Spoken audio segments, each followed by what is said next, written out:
കുടുംബവുമായിട്ടൊരു നല്ല relation build ചെയ്യുക.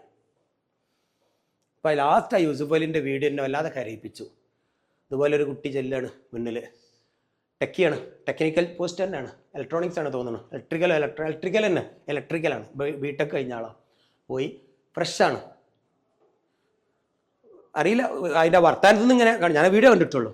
അങ്ങനെ മോനെ, ഞാൻ ഈ ജോലി നിനക്ക് തരാം, നിനക്ക് ശമ്പളം കിട്ടിയാൽ ആദ്യം നീ ആരെ കയ്യിൽ കൊടുക്കുമെന്ന് ചോദിച്ചു. എവിടെ കൊടുക്കുമെന്ന്? അവൻ കല്യാണം കഴിച്ച ആളാട്ടോ. പെട്ടെന്ന് ഇവൻ എൻ്റെ ഉമ്മാൻ്റെ കയ്യിൽ കൊടുക്കുമെന്ന് പറഞ്ഞു. എന്താ ഉപ്പൻ്റെ കൈ കൊടുക്കാത്ത വെച്ചോ? ഉപ്പ മരണപ്പെട്ടാണ്, ഉപ്പ ഇല്ല. ഓക്കെ.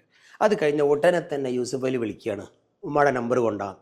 അബുദാബിയിൽ നിന്ന് നേരെ വിളിക്കുന്നത് നമ്മളെ മലപ്പുറത്തൊരു ഗ്രാമത്തിലെ പാവം ഒരു ഉമ്മൻ്റെ ഫോണിലേക്ക്. ആൻഫ്രീൽ ഇങ്ങനെ റിങ് ചെയ്യാണ്, അവനോട് ഇങ്ങനെ കുറച്ച് നിൽക്കുമെന്ന് പറഞ്ഞു. യൂസുഫ് അലി വിളിക്കുകയാണ്, ഹലോ, ഞാൻ MA യൂസുഫ് അലി, അബുദാബിയിലെ ലുലു ഹൈപ്പർ മാർക്കറ്റിൽ നിന്നാണ് വിളിക്കുന്നത്. ഉമ്മ സുഖല്ലേ? നിങ്ങളെ മകൻ ഇവിടെ ഇൻ്റർവ്യൂവിന് എൻ്റെ മുന്നിൽ വന്നിട്ടുണ്ട്, അറിയാം സാറേ, നിങ്ങളെ അടുത്തേക്കാണ് വരുന്നതെന്നൊക്കെ അറിയാം ഒക്കെ പറഞ്ഞിട്ടുണ്ട്. പക്ഷെ എനിക്കൊരു കാര്യം ചോദിക്കാനാണ് ഉമ്മ വിളിച്ചത്. നിങ്ങളെ മോനോട് ഞാൻ ചോദിച്ചു ആദ്യം കിട്ടുന്ന ശമ്പളം മോൻ ആരെ കയ്യിൽ കൊടുക്കുമെന്ന്. അപ്പോൾ മോൻ പറഞ്ഞു അതെൻ്റെ ഭാര്യൻ്റെ കയ്യിൽ കൊടുക്കും, കടം വീട്ടുന്നതൊക്കെ ഓളാണ്, അവളെ കയ്യിൽ കൊടുക്കുന്ന പറഞ്ഞു. ഇത് സത്യമാണോ എന്ന് ഉറപ്പുവരുത്താൻ വിളിച്ചതാണ് ഉമ്മ. എങ്ങനെയുണ്ട്? ഇവനെന്താ പറഞ്ഞത്? ഉമ്മാൻ്റെ അടുത്ത് കൊടുക്കുന്നല്ലേ? യൂസുഫ് അലി ഇപ്പം എന്താ പറഞ്ഞത്? ഭാര്യൻ്റെ അടുത്ത് കൊടുക്കുമെന്ന് മകൻ പറഞ്ഞു. അത് സത്യമാണോ എന്ന് ഉറപ്പുവരുത്താൻ വിളിച്ചതാണ് ഉമ്മാൻ. ആ ഉമ്മ ഒരു നിമിഷ നേരം നിശ്ചലമായത്രേ. ആ വീഡിയോയിലുണ്ട്. അത് കുറച്ചൊക്കെ കഴിഞ്ഞൊരു തേങ്ങലാണ് വന്നത്. എന്താ ഉമ്മ കരയണേ ചോദിച്ചു യൂസുഫ് അലി. സാറേ, നിങ്ങൾ കള്ളം പറയണ്, മോനത് പറയൂല, എൻ്റെ കയ്യിൽ തരും, ഞാനാണ് അവനെ പോറ്റിയത്, അവൻ എൻ്റെ കയ്യിൽ തരും. 3 വട്ടം അത് പറഞ്ഞ ആ ഉമ്മ നിലവിളിച്ച് കരഞ്ഞ യൂസുഫ് അലി കണ്ണ് തുടച്ചു എണീറ്റ് നിന്ന് ഈ മോനെ ഇങ്ങോട്ട് കെട്ടിപ്പിടിച്ച് പറഞ്ഞൊരു മറുപടി ഉണ്ട്, മോനെ, എൻ്റെ 6 സൂപ്പർ മാർക്കറ്റിൻ്റെ ഹൈപ്പർ മാർക്കറ്റിൻ്റെ ഹെഡായി സ്മാർട്ട് CEO ആയി എന്നെ നിയോഗിച്ചു. സാലറി മോൻ തീരുമാനിച്ചോളി. സാലറി ഞാൻ തീരുമാനിച്ചോ? എന്താ യൂസുഫ് അലിയുടെ കരളലിയാനും എന്താ അവിടെ ഉണ്ടായത്? വീട്ടുകാരുമായുള്ള ബന്ധം അല്ലേ?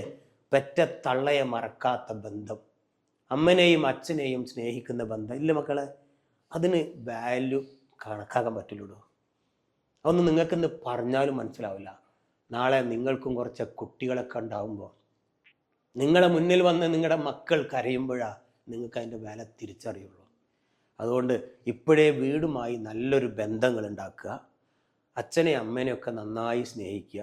എപ്പോഴെങ്കിലും ചെന്നിട്ട് ആ ഉമ്മാക്കൊരു ഹാൻഡ് ഷേക്ക് കൊടുത്തൊരു സുഖല്ലമ്മ എന്ന് ചോദിച്ചിട്ടുണ്ടാകും. എപ്പോഴെങ്കിലും ആ അച്ഛൻ വീട്ടിലേക്ക് കയറി വരുമ്പോൾ, ഉപ്പ വീട്ടിലേക്ക് കയറുമ്പോൾ നെറ്റത്തൊന്ന് കൈവച്ചിട്ട് എന്താ ക്ഷീണമുണ്ട് ഉപ്പാന്ന്. എത്ര തവണ നിങ്ങളെ നെറ്റത്ത് കൈവച്ചവരാണ് അവരൊക്കെ ഇല്ലേ? എത്ര തവണ നിങ്ങളെ താങ്ങി പിടിച്ച് ആശുപത്രി കൊണ്ടുപോയവരല്ലേ അവരൊക്കെ? തിരിച്ചെന്താ നമ്മളത് ചെയ്യാത്തത്? എപ്പോഴെങ്കിലും അത് ചോദിച്ചിട്ടുണ്ടോ ഉമ്മ അല്ലെങ്കിൽ ഉപ്പാൻ്റെ കടഞ്ഞ് എത്ര ബാക്കിയുണ്ട്? അരി തീർന്നവിടെ, എൻ്റെ ഫീസ് അടക്കാൻ ഉപ്പാക്ക് പ്രയാസം ഉണ്ടല്ലേ, ഉപ്പാക്ക് എത്ര കടം, നിങ്ങൾ ആരെങ്കിലുമൊക്കെ ചോദിച്ചിട്ടുണ്ടോ? എന്താ ചോദിക്കാത്തത്? ഇല്ല.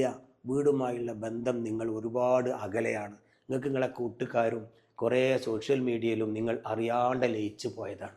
അതുകൊണ്ടാണ്, വേറെ ഒന്നുമല്ല. തിരിച്ചു പോകണം ആ കുടുംബജീവിതത്തിലേക്ക്. അവരെ നിങ്ങൾ സ്നേഹിക്കണം. അവരെ സ്നേഹിച്ച ഒരാളും ഈ ദുനിയാവിൽ പരാജയപ്പെട്ടിട്ടില്ല. ഇതെൻ്റെ വാപ്പ മരണശയ്യയിൽ കിടന്ന് പ്രാർത്ഥിച്ച പ്രാർത്ഥന. മാതാപിതാക്കളെ സംരക്ഷിച്ച ഒരു കുട്ടിയും ഈ ലോകത്ത് പരാജയപ്പെട്ടിട്ടില്ല. മോനെ, നീയും വിജയിക്കൊടാ എന്ന് പറഞ്ഞതും മറന്നിട്ടില്ല. നിങ്ങളെ മുന്നിൽ അന്തസ്സോടെ നിൽക്കുന്നുണ്ടെങ്കിൽ ഒരു പക്ഷേ ഞാൻ എൻ്റെ മാതാപിതാക്കളെ സ്നേഹിച്ചത് കൊണ്ട് ദൈവം തന്നതാണ്. സോ ആ ഒരു മെസ്സേജ് ഞാൻ നിങ്ങളിലേക്ക് തരുന്നു. തീർച്ചയായിട്ടും നിങ്ങൾക്കും കഴിയും, നിങ്ങൾക്കതിന് സാധിക്കും, ഒരു സംശയ കാര്യത്തിലില്ല. സോ ഇന്ന് തന്നെ വീട്ടിൽ പോയിട്ട് ഈ കഥകളൊക്കെ പറഞ്ഞു കൊടുക്കുക. എപ്പോഴെങ്കിലും അവരെ അരികത്ത് ചേർന്ന് നിന്നിട്ട് ഞാനുണ്ട് ഉപ്പ കൂടെ, സാരല്ല എന്നൊരു വാക്ക് ആ അച്ഛനോട്, ഉപ്പനോട്, പിതാവിനോട് ഇങ്ങനെ പറയുമ്പോൾ കണ്ണിലേക്കൊന്ന് നോക്ക്. നിങ്ങൾ ശരിക്കും കരയുന്നത് കാണാം.